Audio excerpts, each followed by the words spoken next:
Up until now, we've mostly talked about countries. Some of them might have intrigued you, while others could have left you a bit cold. So what, in your opinion, could be the most livable capital city in the world? What are the essential characteristics that a country's capital should definitely have? In the previous video, we embarked on a journey to explore the lesser-known cities of Russia. Now, let's talk about Moscow, the capital of this vast country with the largest land area. We're well aware that Russia is mind-bogglingly massive, covering around 17 million square kilometers. Moscow, which is considered the heart of this colossal nation, is situated slightly to the east of Belarus and a bit north of Ukraine, so it's not placed in the northern regions, where Siberia's freezing cold dominates, but rather in a more temperate and warm part of the country, along the western border, contrary to the bone-chilling -50 degrees Celsius temperatures you might find in the north of Russia. Moscow experiences milder winter weather, with temperatures hovering around -20 degrees Celsius. However, a biting coldness prevails during this season. If we zoom in a bit on the city on the map, we can see that it doesn't cover an exceptionally large area. The total land area of Moscow is only 2,511 square kilometers. However, the number of people within this area is remarkably high. Moscow, undoubtedly Russia's most popular city, is home to approximately 19 million people. The closest city to it, St Petersburg, houses 6 million residents. It's quite remarkable that Moscow has been the capital of Russia and the Russian people for over 850 years. Of course, the way to fit this dense population into a small area is through the construction of high-rise skyscraper buildings. In this crucial city of Russia, you can see hundreds of tall buildings. The rental prices for an average apartment here, which are somewhat better than the normal standards, start at 100,000 rubles, the dollar equivalent of these 3-bedroom apartments, which would cost you a minimum of 100,000 rubles, is at least $1,000, my friends. So, if you're thinking of living in Russia, and Moscow in particular, where the city hosts billionaires from around the world, the cost of living in this city hovers around a minimum of $2,000 per month. You can find apartments for 50,000 rubles. However, these apartments are at least 20 years old and are located far from the city center, or are very small. Almost half of the world's capital cities have a coastline, but Moscow is not situated near any sea.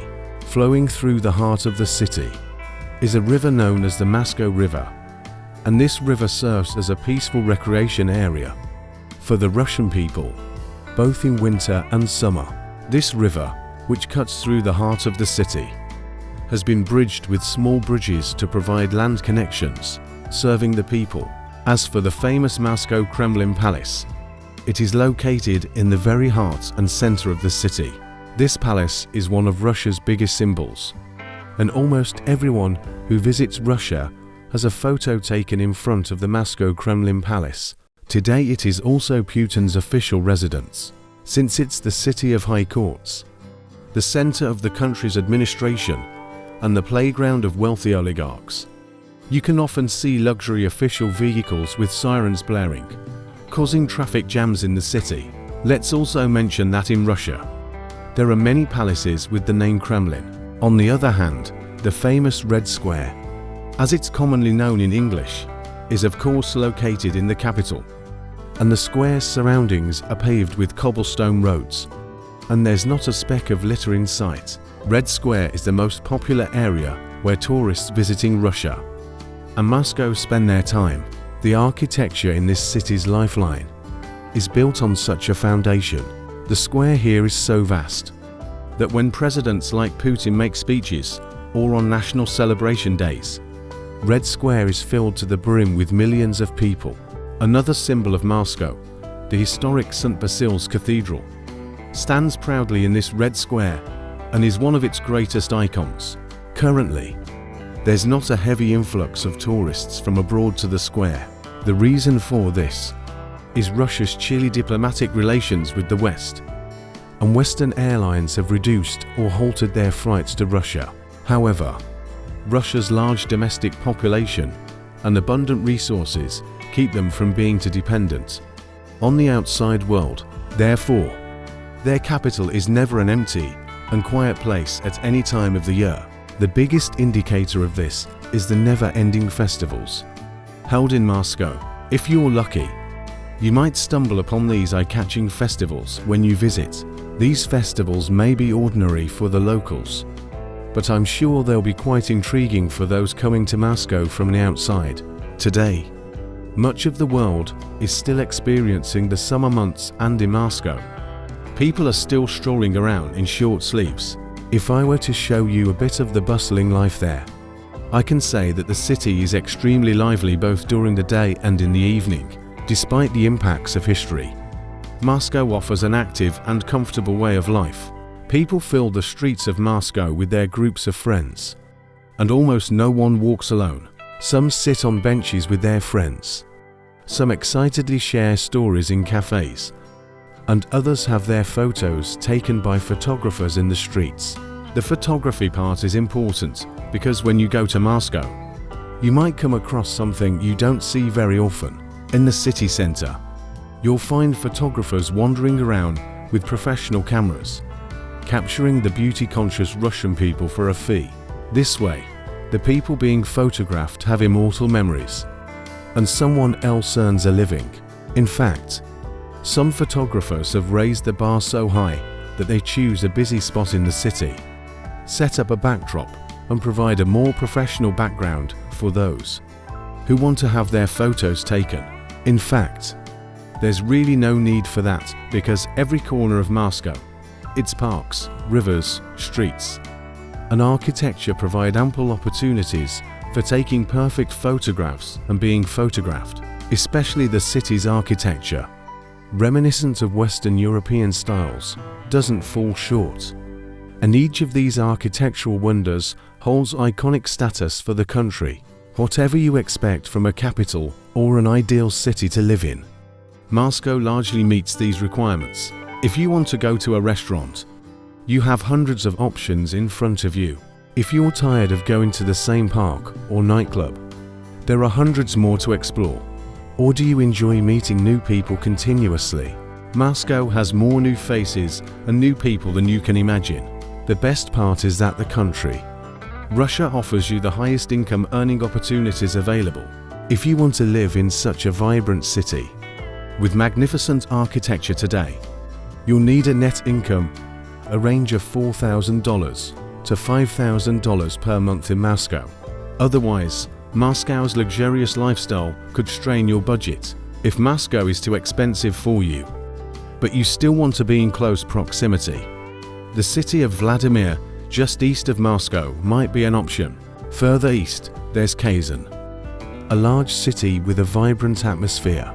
Or perhaps you're looking for a less populated but developed city near the Finnish border. That would be St Petersburg, located north of Moscow. Moscow doesn't just attract adults. Young people from all over Russia flock to the city as well. This is because the country's biggest technical universities are located in Moscow, and young individuals come here to receive an education that can lead to international career opportunities.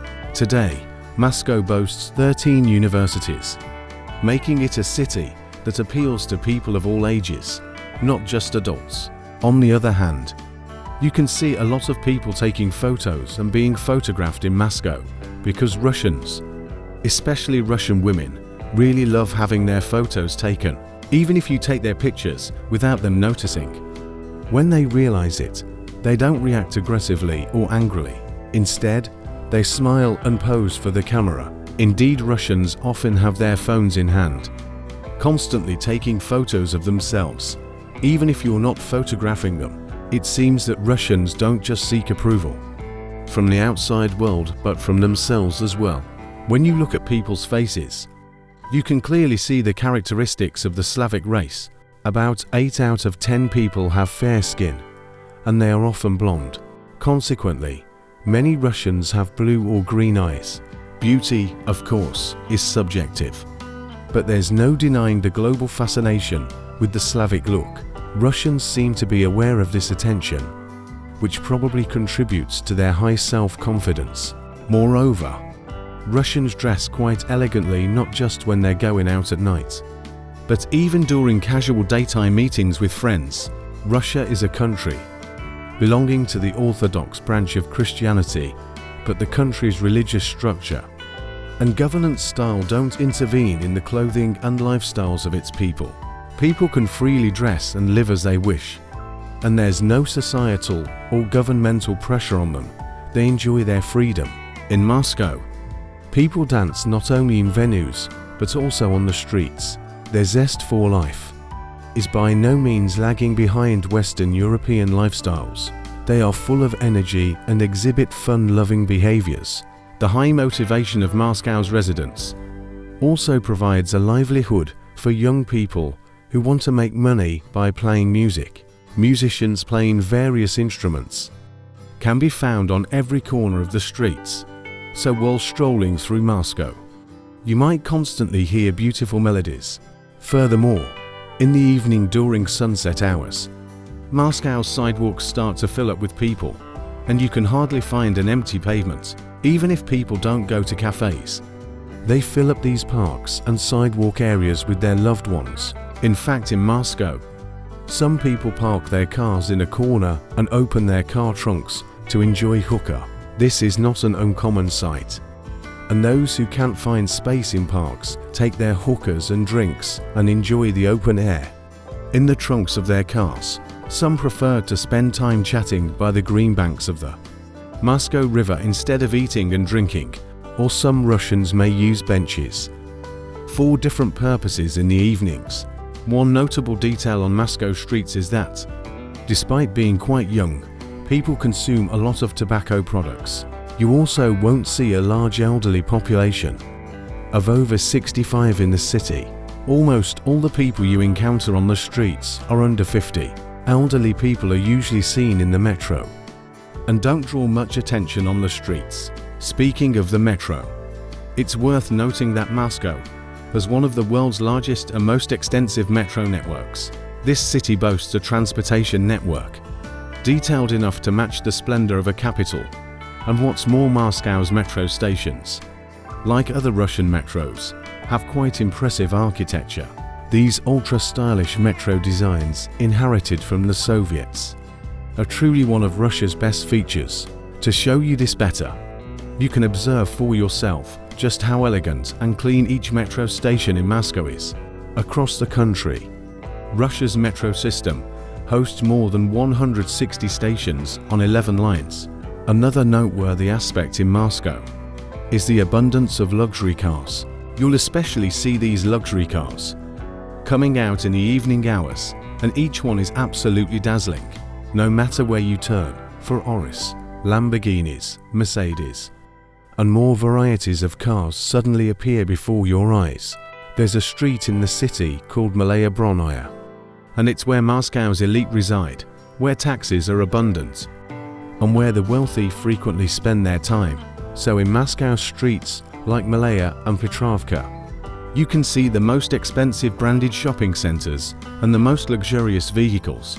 In the evenings, you can immerse yourself in the traffic and crowds of these streets. Furthermore, due to Moscow's cosmopolitan and multinational composition, even if you don't speak Russian fluently, you can overcome communication issues with your English. The city's multinational makeup also means it offers dishes that match your palate when it comes to its food culture. Additionally, Moscow's bustling streets are among the most frequented areas for newlyweds. People often choose Moscow's elite neighborhoods for their wedding celebrations, and if you see several bride and groom pairs and hundreds of guests gathered around the Moscow River, don't be surprised. The wedding ceremonies of these Moscow residents are not characterized by extravagant music and grandeur. Instead, they are more simple, with intimate gatherings of close family and friends. In summary today, despite Russia's political challenges, Moscow has a vibrant and secure atmosphere. It seems that This city will continue to be one of the world's most coveted and intriguing capitals. At least the people of Moscow appear content with living in their country, and there are no signs of fear or restriction in their faces. If you enjoy these types of city videos, you can support the channel by liking the video and subscribe to stay informed about new videos. Goodbye.